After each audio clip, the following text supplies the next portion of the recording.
happy crafters, and welcome back to It's Laura Lambert YouTube channel. I'm so happy you're here. If you're brand new here, don't forget to hit like, subscribe, and hit the bell icon below because I'm back every week with crafty tutorials, tips, tricks, and even some tips on running a crafty business and marketing that business. So you will not want to miss it. Definitely hit that button so you can follow along each and every week. I'm so excited you're here this week because we are working on our flower box project. In a past video, we actually made the box, and in another video that's over on my channel, you can even check out where we talked about how to set up this file to be a pass-through file for the Glowforge Aura. If you're unfamiliar, the Glowforge Aura pass-through slot is a manual pass-through, so it requires setting up your file just a little bit differently. So we have a whole video talking about how we did that for this particular project, and then we also have a video over on the channel talking about how we actually made this little polaroid-style flower box. But today we are doing something very special, and we are adorning our flower box with lettering. So we're going to talk about how to make the front plate of this magnetic, and then how to create magnetic letters with our Glowforge Aura that we can change out with the seasons to add a little extra flair to our flower box. So if you're getting ready for a wedding and you're doing a DIY project, this is really fun to do for weddings because you can put the couple's name on the front and then have some fun flowers and put this at the guest book table or the gift table. It's really cute and really fun. It's also just fun to have these hanging up in your home and change them out seasonally or put your family's last name on them. I love how these look. I think they look really nice and professional and sleek and not at all like we DIY'd it at home. With that being said, we're going to jump over to the computer first, and we're going to talk about designing our lettering file so that it's suitable for the Glowforge Aura, and then we're actually going to cut our project, paint it, make it a magnet, and stick it on the front here. So I did buy a magnetic plate off of Amazon that I'm going to be sticking to the front of this, and that is what is going to make the front magnetic for our letters. I've seen people do it before where they put a magnet behind on the inside here. I will say that I've tried that every which way to Sunday, and I cannot get it to stick on the front. I can't find magnets that are quite strong enough. So I'm trying something a little bit different, which is I'm just getting a very thin magnetic plate that's about the same size as this front piece, painting it the same color as the box, and then sticking it on. I think that's gonna make our magnetic letters stick a lot stronger, and I think it's gonna look just about as good as the other way. And then what we're gonna do is make our letters out of leftover wood from our box project, and then paint them with acrylic paint and attach magnetic strips to the back. We're gonna do all that today in this video. All you need for this project is a piece of plywood. I'm gonna be using medium thickness basswood hardwood to be making the letters. And like I said, that is just leftover from this project. You can buy the Glowforge proof grade medium basswood hardwood. It is 1/8 inch thick, or you can just go onto Amazon and buy 1/8 inch thickness. Woo, that's a mouthful, basswood hardwood. So that's what we're gonna be using today to make our letters, and then I will link in the description below the magnetic plate that I'm using for the front, as well as the magnetic strips we're gonna be using to turn our letters into magnets. Other than that, all you need today for this project is some acrylic paint in colors of your choice. So without further ado, let's jump over to the computer section and set up our file. We're actually starting today in Inkscape, which is not where we typically begin when we're doing a Glowforge project. But what I want to make sure everybody knows is when you're doing a Glowforge project and you're cutting out letters, you want to make sure you're using a font where all the letters connect to each other. So that way when we finish off, we have a piece of text that is one piece, and we're not having to apply magnets to each individual piece and then line them up just perfectly on our magnetic plate. It would be much easier to just have a word as one piece. So to do that, we're gonna make sure we pick a font that is appropriate for that, where all the letters connect together really fluidly and beautifully. And in the Glowforge app, you can only utilize fonts that are already in their system. You can't import fonts into Glowforge. So that's why we're using Inkscape today, because we're gonna download a font of our choice that we know we like and we know we think looks good, create the file here in Inkscape, and then just import it all as one piece into Glowforge. We are going to be using this font from Design Bundles. If you are a Plus member or have a Plus membership with Design Bundles, this font is included in your membership, so you can download it for free. If you're not a Plus member, you can purchase it separately or find another font that is suitable for you. Design Bundles has a ton of free fonts. You can go to fonts right here and select free fonts and find a font that works for you. Just remember, the key here is that we want a font where every letter connects so that we can easily cut it out as one piece on our Glowforge. So I'm selecting Secret Admirer. Here it is again if you want to download the exact one that I'm using today, but know that you can use anyone that suits you. If you've never used Inkscape before, we're going to walk you through this step by step. It's going to be super easy. We're going to select text in the top menu here, and then we're going to hop over here to the left side and select our little text box and create one in the middle, nice and big. I'm going to be writing "Here comes the sun" on the front of mine because it is summer. So I'm going to start with just one word at a time, and I'm going to type here. Then I'm going to select my cursor and drop over to my font size right here, and I'm going to change this to about 250. And then I'm going to hit apply.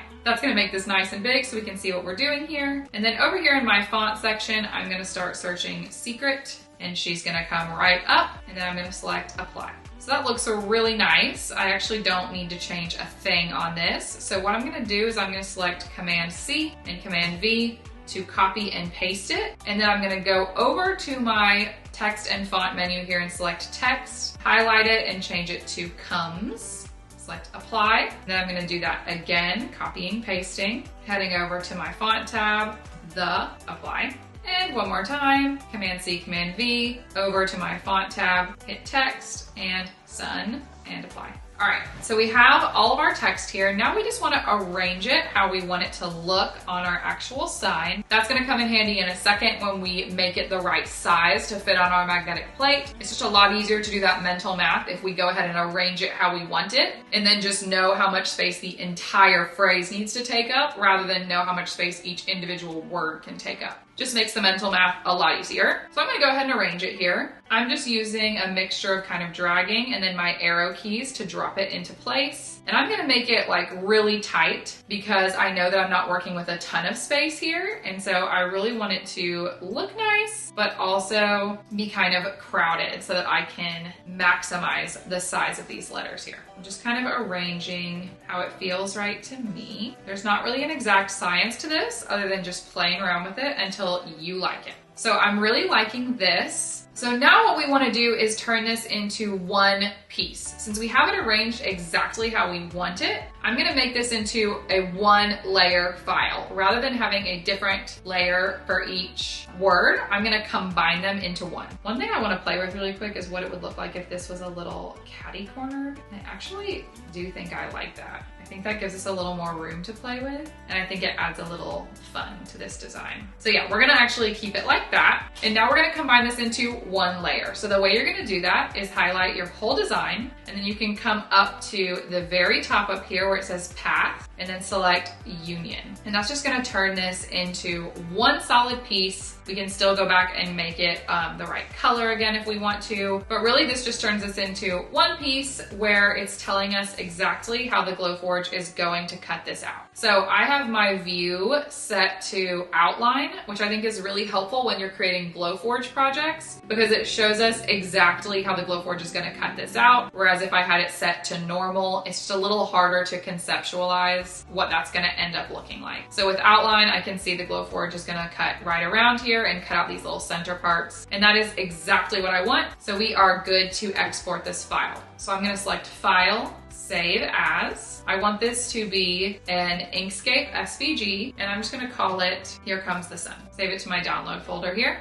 And now we're ready to open up our Glowforge tab here. We have our Glowforge app already pulled up, and then I can just select the plus button, upload, and there is my SVG file that I just created. So it's gonna process and bring it in. It looks wonderful. And now I can kind of get it down to size. So obviously this is massive. The amount of space we actually have to work with is about 9 by 6.5. So I'm gonna drag this to the very top corner so I can look at my ruler right here. You can see that the Glowforge does a really good job highlighting in blue how much room you're working with. So I'm just gonna drop this down a bit to more like 8.5 by 5.5. I think that's plenty of space. And then I'm gonna do a little double measure on my magnetic plate really fast to make sure that this is small enough. Let me just check that really quick and then I'll be right back. Okay, I've double checked on my magnetic plate that this sizing is gonna work, and it is about 8.5 by 5.5, which is plenty small enough for what we're working with. And then I've got my wood scrap that is from when I made the flower box. And I'm gonna be using this chunk right here to cut out the letters, and this also is big enough for us to use. I'm just gonna double check one more time because I am notorious for measuring poorly. And we just need 8.5 by 5.5, and we do have that amount of space.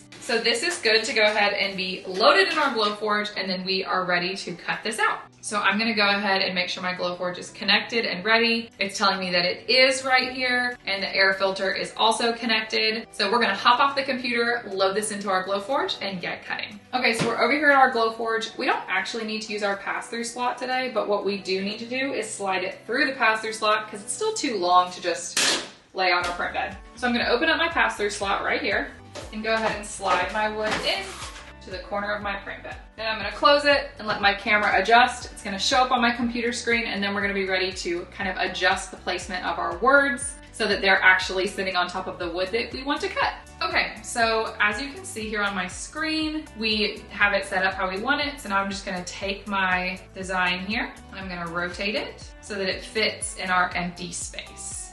Oof, I'm gonna make it just a smidge smaller just to be safe. And there we go. I just want to use that top little corner right there.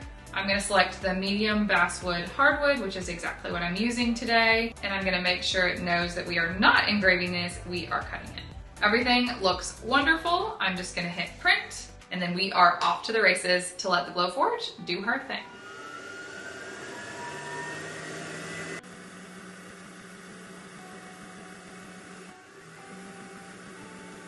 Okay, the Glowforge just finished doing its job, and I popped out the letters. So this is what they look like. They popped out nice and easy. So these are ready to be painted. They come out of the Glowforge just like this, especially because I did not use proof grade materials, so I didn't have to peel off the outer layer like you do with proof grade. They came unprotected, so that was even easier. The only downside to that is you do get these little burnt edges if you don't have the little protective covering that the proof grade materials have, but I'm gonna paint these anyway, so truly, it doesn't matter. I did paint my magnetic covering here. It has a little sticky sheet on the back that I'm about to peel off. So we're gonna do that step right now, and then we will be ready to paint our letters and get those attached. I'm gonna go ahead and do that. All you have to do is peel off the backing here. I'm just like being a little bit ginger with it because I painted all over the backing. So I'm just gonna peel that off. And then I'm just gonna stick it to the front of my plate here. And then just applying pressure, pressing it down, and it's just a self-adhesive magnetic plate, so it's really simple, really easy. And because I used the exact same paint that I used to paint the actual box, you can hardly tell that there's even a plate on it at all. It's super thin and barely noticeable. We're gonna let that sit for a little bit and just rest and get really firmly stuck on there. And we are now gonna take our letters and paint them. So I chose this pink color. I'm starting to second guess it though. I might wanna do blue actually. Hang on just a second. Okay, I pulled an audible at the last minute and decided I actually wanna use this blue color. So I'm gonna go ahead and paint all of my letters blue. I'm gonna do that off camera. I'm not gonna make you suffer through that part. I think you know how to do the painting. So I'm just gonna paint just the front of my letters this pretty blue color, and then we will come back and apply our magnets and wrap this project up. Okay, it's been a little bit of time. I've let this acrylic paint dry, and I've let the magnet strip get good and stuck to the front of our box. So now it's time to take our magnetic tape and cut the tiniest little slivers and put them on each of our letters. I can show you, sorry, each of our words. Let me show you kind of what they look like now that they're painted. I think they turned out really cute. I'm excited to put our magnetic strips on them. I actually need to like pick off, some of the paper towel kind of got stuck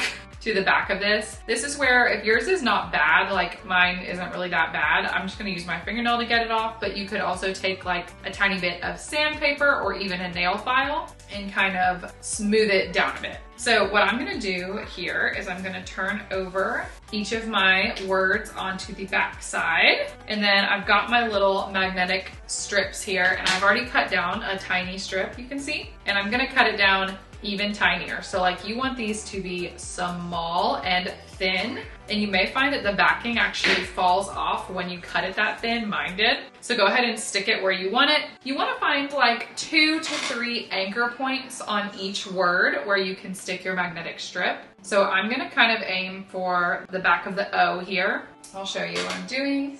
Just finding a little spot here and sticking it on. And then I'm going to just repeat that process. So again, this is really simple and really straightforward. We're just finding the tiniest little strip of our magnet, peeling off the backing. This is just an adhesive magnet. It's not anything fancy. And finding kind of like an anchor point on our word where we can stick it down. One more time. For the longer words, I would recommend 3 anchor points. And then for your shorter words, you can do probably just 2. So this is what it looks like after putting on my magnets. Moment of truth.